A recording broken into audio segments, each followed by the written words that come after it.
সুপ্রিয় দর্শক, বাংলাদেশ টেলিভিশনের নিয়মিত আয়োজন নিপীড়নের স্মৃতি অনুষ্ঠানে আপনাদের সবাইকে স্বাগত জানাচ্ছি। আপনাদের সঙ্গে আছেন সাঈদ খান। ২৪-এর গণ অভ্যুত্থানের অন্যতম ডেড জোন ছিল রাজধানীর যাত্রাবাড়ি এলাকা থেকে চিটাং রোড। প্রতিদিনই এখানে অসংখ্য মানুষকে গুলি করে হত্যা করে হাসিনার পুলিশ বাহিনী। নির্বিচারে পুলিশের গুলিতে আহত হন অজস্র মানুষ। তাদেরই একজন মোহাম্মদ জাহাঙ্গীর। গুলিতে যার মাথার খুলি উড়ে যায়। ভাগ্যক্রমে বেঁচে গেলেও এখনও তিনি বয়ে বেড়াচ্ছেন মৃত্যু সমযন্ত্রণা। তার সঙ্গে যোগ হয়েছে সাম্প্রতিক নানান ঘটনা দুর্ঘটনা। আমরা শুনব সেসব কথা। নিজ মুখের নিপীড়নের সেই সব স্মৃতি তুলে ধরতে স্টুডিওতে উপস্থিত হয়েছেন তিনি। মোহাম্মদ জাহাঙ্গীর, আপনাকে স্বাগত জানাচ্ছি। দর্শক, মূল আলোচনায় যাওয়ার আগে আমরা জাহাঙ্গীরের উপরে নির্মিত ছোট্ট একটি প্রতিবেদন দেখে নেব।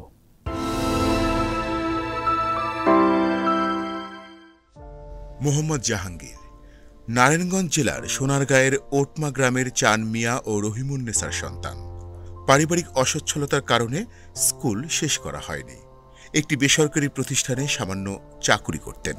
২৪-এর ছাত্র জনতার আন্দোলনের কিছুদিন আগে বিয়েও করেছিলেন ভালোবেসে, কিন্তু আন্দোলনে গুলিবিদ্ধ হয়ে পঙ্গু হবার পর প্রিয়তমা স্ত্রী আর পাশে থাকেনি। আন্দোলনের শুরু থেকেই নারায়ণগঞ্জের রাজপথে সক্রিয় ছিলেন বছর ৪০-এর যুবক জাহাঙ্গীর। ১৮ জুলাই চিটাগং রোড এলাকায় গুলিবিদ্ধ হন তিনি। মাথার খুলি উড়ে যায়, মগজ বের হয়ে যায়, তবুও বেঁচে রয়েছেন এই জুলাই যোদ্ধা। জাহাঙ্গীর গণহত্যার বিচার চান, তাই তো নিজে বাদী হয়ে হত্যা মামলা দায়ের করেছেন সোনারগাঁও থানায়। সেই মামলার ১ নম্বর আসামি গণহত্যাকারী ফ্যাসিস্ট হাসিনা। শত অভাব অনটন আর শারীরিক যন্ত্রণা মেনে নিয়ে জাহাঙ্গীর এখন অপেক্ষা করছেন সেই মামলায় হাসিনার সর্বোচ্চ সাজার রায় দেখার। প্রতিবেদনটি দেখলাম, এবার শুনবো তার সঙ্গে ঘটে যাওয়া নিপীড়নের ঘটনা। জাহাঙ্গীর, আপনি তো একজন পেশাজীবী মানুষ, আপনি একটি চাকরি করতেন। আপনি কেন এই আন্দোলনে যুক্ত হতে গেলেন, বা কিভাবে আপনার সাথে এই দুর্ঘটনা ঘটলো, বিস্তারিত একটু শুনতে চাই। আমি যেদিন আন্দোলনে যুক্ত হইলাম ওদিনকে জুলাইয়ের ১৮ তারিখ, মদনপুর বাস স্ট্যান্ড। আমরা আন্দোলনকারীর সংখ্যায় অনেক কম ছিলাম। কয়টার দিকে? আনুমানিক ১২টা, ১২:৩০। এখানে আওয়ামী লীগের অস্ত্রধারী ক্যাডার বাহিনী, ছাত্রলীগ বাহিনী প্রচুর পরিমাণ ছিল, পুলিশ ছিল। ওই সময়ে প্রায় আমরা ৩-৪০০ মানুষ একসাথে হয়েছি। ওরা আমার চেয়ে সংখ্যায় অনেক বেশি ছিল।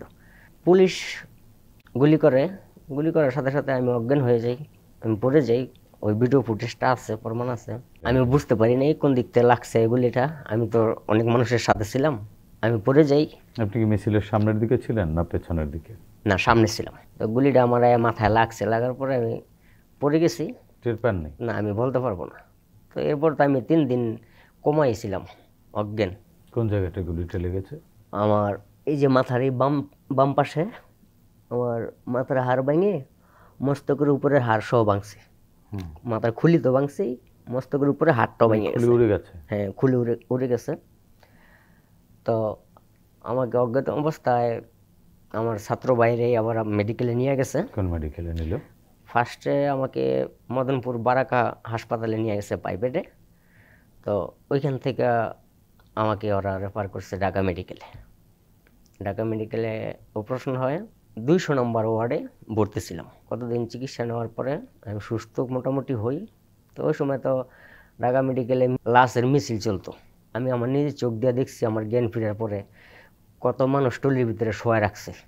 এক টলির মধ্যে একজন শোয়ায়, আমি নিজের চোখকে দেখছি একজনের উপরে আরেকজন শোয়া রাখছে ঢাকা মেডিকেলের। আপনার পরিবারের লোকজন জানতে পারেনি? হ্যাঁ, জানতে পারছি। আমার বাইক আছে সাথে সাথে? হ্যাঁ, আমার ছোট বাইক আছে। টাকা পয়সার ব্যাপার স্যাপার আছে, টাকা পয়সা নিয়ে আমার ছোট বাইক আছে। আর আমার এক বন্ধু ছিল, ওই আমার গার্জিয়ান হিসাবে সিগনেচার দিয়েছে। এরপর আমার অপারেশন হয়েছে। তো ঢাকা মেডিকেলতে আমি রিলিজ দিয়ে চলে আসছি। কিন্তু আমার সবচেয়ে বড় কষ্টের বিষয় হচ্ছে এখনও এই যন্ত্রণাগুলা আমার উপরে যাইতেছে, যে আমি মাথার যন্ত্রণায় এখনও রাত্রে ঘুমাইতে পারি না।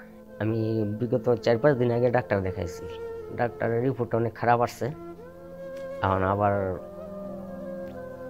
অপারেশন করার পরামর্শ আমাকে দিছে, আবার আমার মাথায় অপারেশন হইতে হবে। একটা মাথা কতবার করে কাটবে? মানে ওই জায়গার কি হাড় নেই এখন? না, হাড় নেই, এবং হাড় তো নাই, মস্তকের উপরে যে চিকুন হাড় থাকে ওই চিকুন হাড়টাও নাই, ওইটা ভেঙে গেছে, পরে এতটুক কাইটা লাইছে। এখন আমি চিকিৎসা যে করবো। এরপরে মানে আপনি ঢাকা মেডিকেলে কত তারিখ পর্যন্ত ছিলেন? আমি ঢাকা মেডিকেলে 19 তারিখ থেকে 24 তারিখ পর্যন্ত ছিলাম। তারপরে আমি বাসায় চলে গেছি। এই অসুস্থ অবস্থায় আমি বাসায় চলে গেছি, কিন্তু হাসপাতালে শোয়ার জায়গা ছিল না আমার। এই যে 4-5 দিন যাইছিলাম, 6 দিন ছিলাম, সিঁড়ির ভিতরে ছিলাম। একটা মানুষ আমার এই মাথা নিয়ে এত সিঁড়ির ভিতরে শোয়া সম্ভব না। এত ভয়ঙ্কর ইনজুরি নিয়ে আপনি কিভাবে বারান্দার সিঁড়ির মধ্যে ছিলেন? শক্তিটা মানে মনোবল শক্তিটা একটু বেশি ছিল। আপনি বিয়ে করেছেন? হ্যাঁ, বিয়ে করেছি, কিন্তু ওই সময় তো আমি বেশি একটা ব্যথা পাইতাম না। আমার মাথা তো বোধ ছিল না, মানে অবশ করা ছিল, পুরা মাথায় অবশ ছিল। সেই জন্য আমি বেশি একটা কষ্ট ওই সময় মনে হতো না। ব্যথা পান? ব্যথা টের পাননি? তা আমি ডাক্তার সাহেবরে বললাম যে আমার মাথা তো বোধ নেই, আমি চুলটাই না ছিঁড়ালাই, কিন্তু আমি ব্যথা পাই না। পরে বললো যে আপনার মাথা তো বড় ধরনের আঘাত হয়েছে, সেই জন্য আপনার মাথা হ্যান হয়ে গেছে, বোধ হারা হয়ে গেছে, আস্তে আস্তে বোধ চলে আসবে। এখনো পুরোপুরি বোধ হয় না, কে এদিক দিয়ে একটু টানলে কম ব্যথা পাই না। ডাক্তাররা কেমন আচরণ করেছে? না, ডাক্তাররা ইনশাল্লাহ মোটামুটি ঢাকা মেডিকেলের কানিস ফাতেমা ম্যাডাম আমার অপারেশনটা করে, ওনার সাথে যারা ছিল তারাও অনেক ভালো ছিল, ম্যাডামও অনেক ভালো ছিল, আমার সাথে ভালো আচরণই করছে। কিন্তু আমাকে এই যে আপনি আন্দোলনের মানুষ, আন্দোলনে গুলিবিদ্ধ হয়ে গেছেন, তারা কি মানে কোনো অবহেলা করেনি? না, অবহেলা করে নাই, অবহেলা করে নাই। ওরা যত্নশীল অপারেশন করছে। ওরা যদি সাথে সাথে আমার অপারেশন না করতে আমি তো মারা যাইতাম। আপনি কি বুঝতে পেরেছিলেন যে আপনি মারা যাচ্ছেন এরকম কিছু? আমার অবস্থা তো খুব খারাপ হয়েছিল, আমার পুরো শরীর রক্তাক্ত অবস্থায় ছিল, শার্ট প্যান্ট সব রক্তে মাখা, মাথার এতখানি নাই নিতেছে, আমার মাথা দিয়ে টপ টপ করে রক্ত পড়তেছে। ঢাকা মেডিকেল নেওয়ার পরে ডাক্তার সব বললো যে ম্যাডাম বলছে যে ওনাকে এখন নিয়ে আসছেন কেন, আরও তাড়াতাড়ি আনার প্রয়োজন ছিল। তো ওই সময় তো গাড়ি ছিল না, গাড়ি চলে না, আমাকে এই মদনপুর থেকে রিক্সা দিয়ে ঢাকা মেডিকেলে নেওয়া হয়েছে। এরপরও এক রিক্সা না, অনেকগুলো রিক্সা চেঞ্জ করে তারপরে আমাকে ঢাকা মেডিকেলে নিয়ে পৌঁছেছে। পৌঁছানোর সাথে সাথে ডাক্তার আমাকে ধরছে, অপারেশনের রুমে নিয়েছে।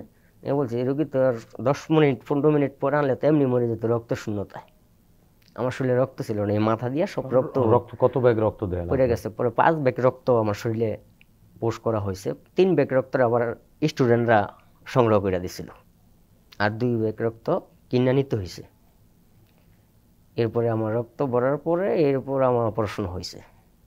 তো অপারেশন হওয়ার পর আমার জ্ঞান ফিরে না। আমার সাথে যারা হাসপাতালে ছিল তারা অনেক দুশ্চিন্তা ছিল যে আমার অক্সিজেন দিয়ে আইসিইউতে ফেলাইতেছে, আমার জ্ঞান আসতেছে না, আমার পেট নিঃশ্বাস একবার পেটে ওষা হয়, একবার নিচে হয়, অনেক বড় হয়ে যায়, কিন্তু আমার জ্ঞান আসতেছে না। পরবর্তীতে জ্ঞান আসে, কিন্তু আমি বেশি একটা ওই রকম করতে পারি না, মানে বুঝতে পারি না। এখনো অনেক সময় আমার মাথার ব্রেন অটো কাজ করে। মানে বুঝিনি। মাথার ব্রেন এখনো আওলাচন্ডী হয়ে যায়। আমি অনেক সময় অনেক জায়গায় গেলে ওই জায়গা বেশি একটা খেয়াল করতে পারি না। আচ্ছা, আপনার নাম এখন বললে দিলে আমি বাসায় গিয়ে আর বলতে পারবো না, মনে থাকবে না, স্মৃতিশক্তি অনেক সমস্যা হইতেছে। আত্মীয় স্বজন যারা, তাদেরকে চিনতে পারেন? হ্যাঁ, এখন চিনতে পারি। আমি কতদিন চিনতে পারেননি? স্ত্রী, সন্তান, বাবা মা, ভাই বোন? আমি চিনতে পারছি 2 দিন 3 দিন পরেই, কিন্তু আমি যখন আহত পড়ে গেছিলাম, আমাকে মদনপুর যে প্রাইভেট হাসপাতালটা নিয়ে রাখছে, ওইখানকার স্মৃতি আমার কিছু মনে নেই। মানে চোখেও দেখেননি? এই চোখটা একটু সমস্যা করে এখন, বাম চোখটা, এই জায়গাটা কাছাকাছি তো সেজন্য। তো মদনপুরের হাসপাতালের ঘটনা আছে, আমি বিয়ে করছিলাম, আমার বউ মদনপুর হাসপাতালে গেছিল। বিয়ে করেছিলেন মানে এখন কি নেই? না, এখন নেই। সে এই আহত হওয়ার পরে চলে গেছে? আহত হওয়ার পরে সে চলে গেছে, আমার সাথে সংসার করবে না। মানে আপনি আহত এই জন্য? হ্যাঁ, আমি আহত। এখন এই অবস্থা, ওকে আমি চালাইতে পারবো না। বাচ্চা কাচ্চা নেই? না, বাচ্চা কাচ্চা নেই। তো সে চলে গেছে। তো সে যখন গেছে হাসপাতালে, আমার পকেটের সময় 200 টাকা ছিল, হুম। আমি বাসাতে যাওয়ার সময় 200 টাকা নিয়ে গেছিলাম পকেটে, আর ছোট একটা বাটা মোবাইল ছিল। আমার ওয়াইফের নাম সুমি। ও আমার বলতেছে যে, আমি বলে ওকে ডাক পারতাছি, মানে ডাকতাছি, আমি বলে হ্যাঁ ছাড়তাছি না, আমি বলে বলতাছি ওকে আমার বাঁচানোর জন্য। আমার মোবাইল বলে ওকে আমি পকেট থেকে বের করে দিছি, আমার পকেটেতে টাকা বের করে দিছি, কিন্তু এইগুলো আমার মনে নেই, আমি বলতে পারবো না। আহত হওয়ার কতদিন পরে আপনার স্ত্রী চলে গেছে? আমার ঢাকা মেডিকেলতে যখন আমি অপারেশন হইয়া বাসায় গেলাম, বাসায় যাওয়ার মানে 23 তারিখে? 23 তারিখে বাসায় গেছি, বাসায় যাওয়ার 5-6 দিন পরে এসে আমার সাথে অনেক খারাপ আচরণ করে। কি আচরণ করলো? খারাপ আচরণ বলতে ও আমার সাথে থাকবে না, আমাকে কারণটা কি ছিল? মুখ খারাপ করে গালাগালি করে। কারণটা কি ছিল, কি বললো? আমি এই অবস্থায় সংসার চালাতে পারবো না। আপনি কি করতেন এমনি? আমি মার্কেটিং একটা জব করতাম, পুষ্পধারা হাউজিং লিমিটেড, ওই কোম্পানিতে জব করতাম। তো আমি আবার ওই কোম্পানির কাজের বাইরেও যদি সুযোগ পাইতাম সংসারের প্রয়োজনে, মোটামুটি গাড়ির ভিতরে যে ভাড়া কাটতাম, মাঝে মাঝে কন্ট্রাক্টারি করতাম সময়তে আর কি, এটা রেগুলার কাজ না। মানে সুখেই তো ছিলেন? হ্যাঁ, মোটামুটি ভালোই ছিলাম। তবে আমি আমার চিন্তা না করে সবসময় ওই মানুষটার চিন্তা করতাম। সুমির কথা? হ্যাঁ, ওই মানুষটার কথাই ভাবতাম। ভালোবেসে বিয়ে করেছিলেন? হ্যাঁ, ভালোবাসি বিয়ে করছিলাম। আমি যখন ঢাকা মেডিকেলে সিঁড়ি মেয়েদের ঘুমাচ্ছি, আমার যখন জ্ঞান ফিরছে, ওই সময় আমি যে অসুস্থ আমার কথাটা আমি ভাবি নাই। আমি চিন্তা করছি যে ও তো ঘুমাইতে পারতেছে না, ওর চিন্তা করে আমি অসুস্থ অবস্থায় আমি ডাক্তার সাহেবকে বললাম যে আমাকে রিলিজ দেন। সুমিকে আপনি এত ভালোবাসেন? আমি সত্যি অনেক বেশি ভালোবাসতাম। আমি নিজে না খাই ওকে খাওয়াইতাম। আমার ভাগ্যে এটা ছিল, হয়েছে, কিন্তু এটা মেনে নিতে হবে। আমি অসুস্থ অবস্থায় সে আমার সাথে যে আচরণগুলো করছে, যেসব আচরণ করছে, এগুলো আমি মেনে নিতে পারি না। কষ্ট হয়? এগুলো আমাকে অনেক কষ্ট হয়। এখনও তো মাথার যন্ত্রণা একদিক দিয়ে ভুগি, আরেক দিক দিয়ে ভুগি যে আগে যা করছে ওইটার আরেক সাবজেক্ট, যখন আমি অসুস্থ হয়েছি এরপরে যা করছে এটা আমি বলতে পারি না। মাঝে মাঝে গায়ে হাত দিয়ে লাইতো আপনাকে? এই অসুস্থ অবস্থায় আমাকে। যাই হোক, শেষ চলে গেল, আমার জীবন কোনোরকম কাটতেছে, চালাইতেছি। এখন থাকছেন কি বাবা মায়ের সাথে? না, আমার বাপ নাই, আমার মা আছে। ভাই বোন আমরা 5 জন, 3 ভাই 2 বোন। তো যার যার সংসার তো আলাদা। আমাকে কেউ যে 1 মাস পালবে আমার ভাই, ওইরকমটা কারো অ্যাবিলিটি নাই। মায়ে থেকে পালবো, মায়ে তো বৃদ্ধ মানুষ, হ্যাঁ তা আমাদের পালতে দিব। আমি চিটাং রোড একটা বাসার ভিতরে ব্যাচেলার থাকি, একা একটা ছোট বাসা নিয়ে এসেছি, ওই বাসা থাকি। কিন্তু মাঝে মাঝে যখন মাথায় যন্ত্রণায় বমি করি, আমাকে দেখবার মতো একটা লোকও নেই, একাই আছি। আপনাকে ছেড়ে চলে গেল, তারপরে কি আপনার যে তাকে সহজে সংসারটা পেতেছিলেন, সেই হ্যাঁ, না। সংসারটা কি অবস্থা? সে যে চলে গেল, চলে যাওয়ার পরও আমি বারবার ওকে আমার কাছে আনার চেষ্টা করছি, ফিরানোর চেষ্টা করছি। আপনার ভাই বোন মা এরা চেষ্টা করেনি? ওরা চেষ্টা করতে বলতে কি, সম্পর্ক করে বিয়ে করছি তো, তবে আমি মা ফোন দেওয়ার চেষ্টা করছে, ফোনে যোগাযোগ করার চেষ্টা আপনার করছে। শ্বশুর শাশুড়ি? শ্বশুর শাশুড়ি নেই। তো শ্বশুরবাড়ির লোকজন? শ্বশুরবাড়ির লোকজন বলতে আমার জেঠাশের সাথে খালি সম্পর্ক ছিল মোটামুটি। আমার জেঠাশ আমার বাসায় আসতো, বেড়াইতো, ওনাই আসতো, আর কেউ আসতো না। আমার কাছে আমার ব্যাপারে অনেক অভিযোগ আমি করতাম, যেগুলো কিনা বাস্তব প্রমাণ আছে। কতদিন ছিল আপনাদের সংসারের বয়স? প্রায় 3.5 বছর। এখন আপনার জীবন কাটছে কিভাবে? এখন একাই জীবন কাটাচ্ছি, একাই আছি, একবেলা খাই, দুবেলা না খেয়ে থাকি, কেননা এখন তো আমার কর্ম করার ক্ষমতা নেই, কর্ম করতে পারি না। তাহলে এই যে মনে করেন ভাড়া বাসায় থাকছেন, সেই ভাড়া কিভাবে দিচ্ছেন, সেই খরচ কিভাবে চালাচ্ছেন? এই এমনি এই টুকটাক এনে হেনে এটা সেটা করি, টুকটাক কাজ করি আর কি। কোনো কি কাজ করেন? দোকানে যাই, কোনো দোকানে যাই, টুকটাক কাজ করে আয়না। একবার আমার দেখা গেছে যে মার থেকে 1,000 টাকা আনি, বোনের থেকে 2,000 টাকা আনি, এইভাবে আইনা রুম ভাড়ার টাকা ক্যাপচার করে চলি। তো আমার বাড়ি না যাওয়ার আরেকটা কারণও আছে। আমি যে স্বৈরাচার হাসিনা আছে, স্বৈরাচারের হাসিনার দোসর এবং হাসিনা সহ আমি একটা মামলা করি, সোনারগাঁও থানায় আমি মামলা করি, ওই মামলার বাদী আমি। তো এখনও আমি নিরাপত্তাহীন, আমি নিরাপত্তা আমার পুরোপুরি দেওয়ার মতো মানুষ নেই। ভয় পান? হ্যাঁ, ভয়ে আতঙ্কে আছি, এটা স্বাভাবিক। স্বৈরাচার পলাই গেছে গাও, ওর যে ছাপনা আছে, বাচ্চা কাচ্চা আছে, ওগুলো তো এই দেশে রাইখে গেছে, ওগুলোর তো এখন আমি শত্রু, ওরা যে অন্যায় করছে, অপরাধ করছে, এই জিনিসগুলো তো ওদের অনুশোচনা হবে না, এগুলো মনে হবে না। ওরা কাফেরের চেয়ে বেশি ভয়ঙ্কর খারাপ।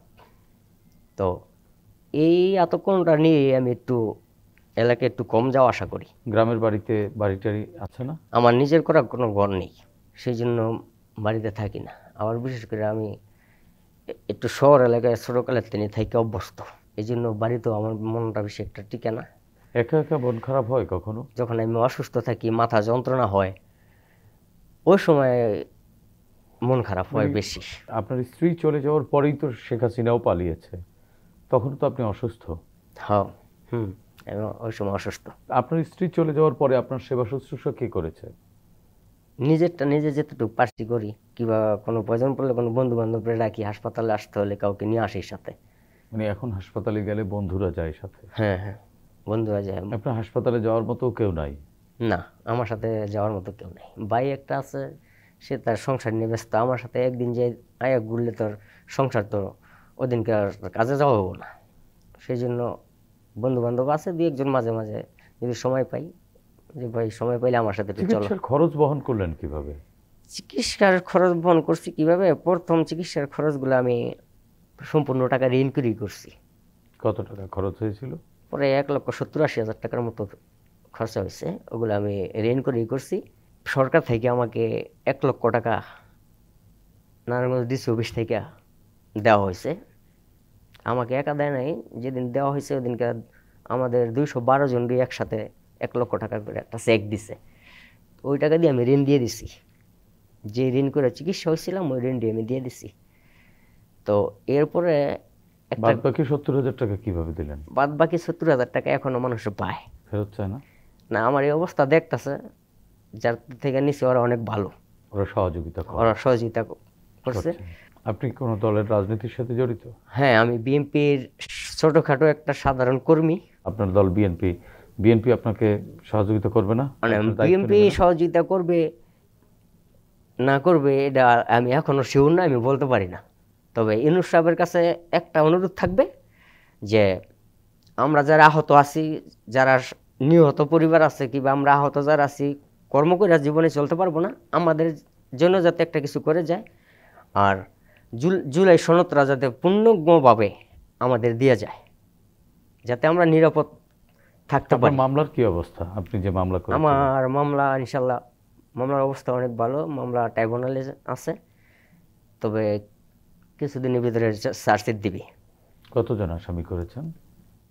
আসামি করেছি প্রায় 200 কাছাকাছি। এবার নাম উল্লেখ করে দিয়েছেন?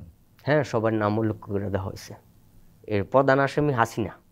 আপনার এই মামলা নিয়ে আসলে কি কোনো বাণিজ্য হয়েছে কিনা?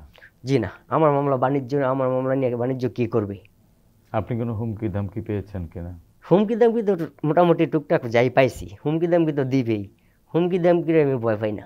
যদি মাইরা লাই কেউ, মাইরা লাইলে মরেই তো গিয়েছে। হ্যাঁ, এমনি তো মরেই গেছিলাম। এখন বাচ্চারা একটু খালি বাচ্চা রয়েছে, হাসিনার প্রথম দেহনার লেগে বাচ্চা রয়েছে, আল্লাহ বাঁচা রাখছে। এমনি তো মরা হই। এখন তো আমি তো এমনি মরা। এখন 5 টাকা কর্ম করে চলতে পারবো না, 5 টাকা কামাই করতে পারবো না, তাই এই বাসার থেকে মরে যাই ভালো। তুমি চলে গেছে আপনার স্ত্রী, এরপরে বিয়ে করে নতুন করে সংসার সাজানোর স্বপ্ন দেখেন কিনা? না, এখন আমি আমাকে সাজানোর চেষ্টায় আছি। আমি সংসার সাজানোর কোনো চেষ্টায় নাই, আর আশা করিও না। আর কাউকে বিশ্বাস করেন না? নারী ছলনাময়ী, নারী টাকা ছাড়া, নারীর ভিতরে ভালোবাসা থাকে না। টাকা যে আমার কাছে টাকা আছে, টাকা যতক্ষণ আছে নারী ভালোবাসবে। আপনার মা, আপনার বোন, তারাও তো নারী। ওরা নিঃস্বার্থে ভালোবাসবে। মা বোনের কোনো স্বার্থ লাগে না, বোনের কোনো স্বার্থ লাগে না। বোন আমাকে নিঃস্বার্থে ভালোবাসবে। এখন বোন আমাকে ফোন দিয়ে জিজ্ঞেস করে ভালো আছি না মন্দ আছি জিজ্ঞেস করে, ওর স্বার্থের জন্য জিজ্ঞেস করে না, মা জিজ্ঞেস করে। বাকি জীবনে আর সংসার সাজানোর স্বপ্ন নেই? বাকি জীবনে কোনো নারীর সাথে জড়ানোর স্বপ্ন নাই, ইচ্ছা নাই। সুমি কি বিয়ে করেছে আবারও? না, সুমি বিয়ে করে নাই। আমি জানি, যেতটুকু জানি যে সে বিয়ে করে নাই, তার সাথে আমার কোনো যোগাযোগ নেই। আপনার মধ্যে এক ধরনের অভিমান আছে, কষ্ট আছে, কিছু বলার আছে কিনা? আমি বিএনপির ছোট একটা কর্মী। বিএনপির আন্দোলনে 2013 সালে আমি বিএনপির আন্দোলনে যাত্রাবাড়ি গেছিলাম। আমাকে পুলিশ ধরে নিয়ে চালান দিছিল, বলছিল আমি বোম মারছি। আমাকে বোম মামলা দিয়া আমাকে চালান দিচ্ছে পুলিশ। আমি বিনা অপরাধে 32 দিন জেল খেটে আসছি ঢাকা কেন্দ্রীয় কারাগারে, এই শুধু এই দলের জন্য, দলের মিছিলে যে মানে সেই দল যাতে আপনাকে আপনার দল যাতে আমাকে পাশে দাঁড়ায়, আমার পাশে থাকে, আমাকে মূল্যায়ন করে, এই দাবি যা আপনার আছে। এই দাবি অবশ্যই এখন থাকবে। চিকিৎসা চলছে কিভাবে? এখনো তো আরো চিকিৎসা প্রয়োজন। এখন চিকিৎসা আমি টাকার জন্য চিকিৎসা করতে পারতেছি না। আমাকে এই যে গত সপ্তাহে ডাক্তার দেখাইছি, আমাকে অনেকগুলো পরীক্ষা দিয়েছে, আমি পরীক্ষাগুলো করতে পারিনি। শুধু একটা করছি, সিটি স্ক্যান করছি 3D। সিটি স্ক্যানে আসছে মাথার অবস্থা বেশি একটা ভালো না, আবার অপারেশন করতে হবে ডাক্তার বলছে। খরচ চালানোর মতো সক্ষমতা না, আপনার আছে? এখন আমার খরচাও নাই। এখন যদি কেউ আমাকে সহযোগিতা করে তাহলে হয়তো আমার উপকার হবে, এতটুকুই, জি। আমার অপারেশনটা হবে। ধন্যবাদ জাহাঙ্গীর আপনাকে। প্রিয় দর্শক, শেখ হাসিনা সময়ের স্রোতে হারিয়ে যাওয়া ঘৃণিত স্বৈরাচারের নাম, যিনি নিজের ক্ষমতাকে দীর্ঘস্থায়ী করতে বিরোধী রাজনৈতিক কর্মীদের উপরে চালিয়েছিলেন নিপীড়ন। তার এই নিপীড়ন পৃথিবীর বহু স্বৈরাচারের রক্ত নদীকে করেছে ম্লান, গড়েছে নির্মমতার নতুন রেকর্ড। মোহাম্মদ জাহাঙ্গীর 38 বছরের এই যুবক কেবল দেশকে ভালোবেসে বৈষম্য দূর করতে নেমেছিলেন রাজপথে, কেননা তিনি দেখেছেন হাসিনার দুঃশাসন। গুম, খুন আর ভোটাধিকারবিহীন দেশে যে কেউই নিরাপদ নন, সেটি তিনি বেশ ভালোভাবে বুঝতে পেরেছিলেন। তাই তো শিক্ষার্থীদের আন্দোলনে নেমে তিনি খুনি হাসিনার পতনকে করেন ত্বরান্বিত। আমাদের বিশ্বাস যে প্রত্যাশা আর স্বপ্ন নিয়ে জাহাঙ্গীর জীবনকে হাতের মুঠোয় পুরে যুদ্ধে নেমেছিলেন, এই দেশ তার মূল্যায়ন করবে। রাষ্ট্র সমাজের কাছে তিনি হবেন বরণীয় বীর যোদ্ধা। দর্শক, এই অনুষ্ঠানে চাইলে আপনিও যোগ দিতে পারেন। আমাদের ইমেইল nipironersmriti.btv@gmail.com পাঠাতে পারেন আপনার সঙ্গে ঘটে যাওয়া যে কোনো নিপীড়নের ঘটনা। আগামীতে বাংলাদেশ টেলিভিশনের মাধ্যমে আমরা সেগুলো তুলে ধরব। সে পর্যন্ত সবাই ভালো থাকুন, সুস্থ থাকুন, বাংলাদেশ টেলিভিশনের সঙ্গেই থাকুন। খোদা হাফেজ।